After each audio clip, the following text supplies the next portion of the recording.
warahmatullahi wabarakatuh. Halo, apa kabar? Hari ini saya akan sharing bagaimana saya belajar tentang materi laut. Semuanya otomatis sudah pernah ke laut kan ya? Dimulai dari definisinya dulu. Kalian tahu nggak definisi laut itu apa?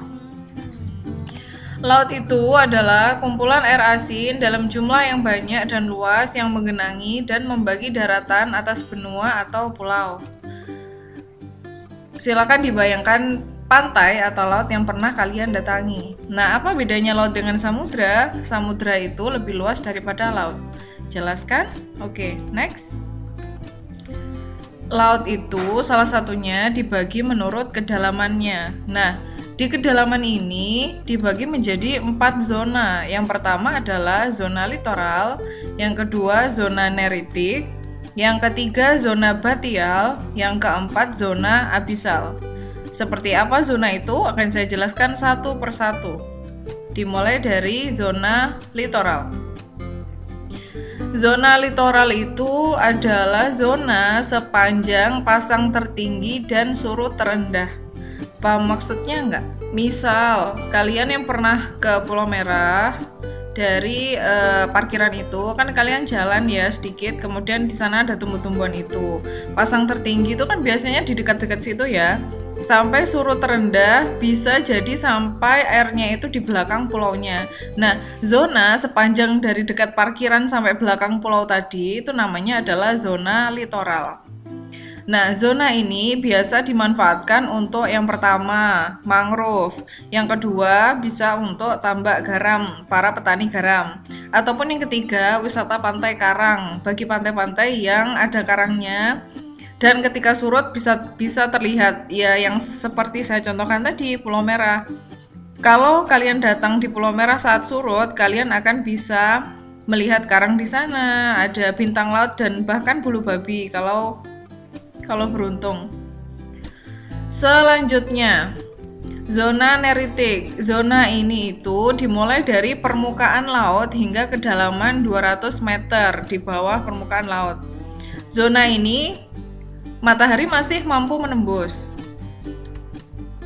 Kemudian, kenapa saya beri hashtag? Ini apa ya? Saya menjelaskan inti-intinya saja supaya mudah dipahami. Selanjutnya, kenapa kok banyak ikan? Otomatis begini.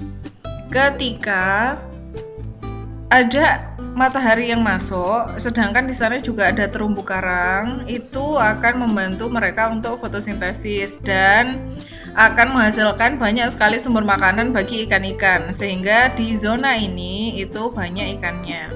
Biasanya dimanfaatkan untuk apa? Yang pertama, tangkapan ikan. Otomatis karena di daerah ini banyak ikan, maka para nelayan akan mengambil ikan di zona ini. Kemudian yang kedua, budidaya kerang dan juga rumput laut. Yang ketiga, budidaya juga terumbu karang untuk ekosistem bawah laut. Sudah jelas? Kalau ada pertanyaan, kalian langsung komen saja di bawah ya, nanti kita diskusikan lebih lanjut. Selanjutnya, zona batial.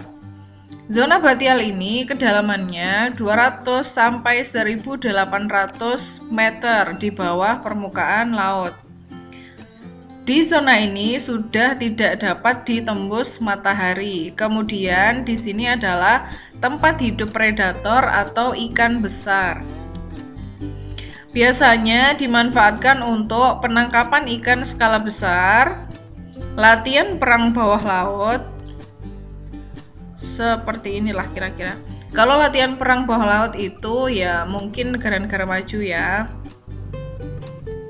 Next, kita membahas zona abisal. Zona ini ada di kedalaman lebih dari 1800 meter di bawah permukaan laut. Di sana tekanannya tinggi, suhunya dingin, ikan dengan bentuk yang unik. Maksudnya begini, tekanan yang tinggi itu ketika kalian berenang menuju dasar kolam renang, maka kalian yang dirasakan apa? Semakin berat kan renang ke dalam sana. Nah, seperti itu. Apalagi ini tekanannya di kedalaman 1800 meter. Bisa dibayangkan berkali-kali lipat beratnya. Peneliti pun kalau tidak menggunakan alat bisa jadi gendang telinganya itu pecah saking kuatnya tekanan itu. Kemudian suhu yang dingin otomatis karena tidak ada matahari. Kemudian karena suhunya ekstrim, tekanannya tinggi, ikan-ikan yang ada di sana itu bentuknya unik, bahkan cenderung seram. Kalau kalian pernah lihat di On The Spot misalnya, jenis-jenis ikan yang ditemukan di sana kan cenderung unik. Nah, manfaatnya apa sih zona abisal ini? Salah satunya adalah tambang minyak lepas pantai. Ini contoh gambarnya. Oke, pembahasan selanjutnya. Kalian tahu nggak sih perbedaan arus dan gelombang? Sama ataukah berbeda? Ternyata berbeda, guys. Yang pertama, gelombang itu pergerakan naik turun air laut terjadi di permukaan laut yang dipengaruhi oleh faktor angin. Bisa dibayangkan kan ya? Suara gemericik gelombang, deburan nih kok gemericik, salah, deburan gelombang. Nah itu geraknya naik turun aja, itu gelombang ada di permukaan laut.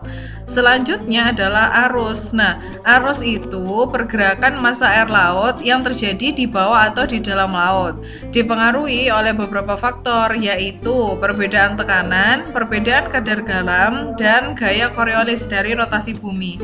Jadi gaya Coriolis itu selain menyebabkan angin, dia juga menyebabkan arus.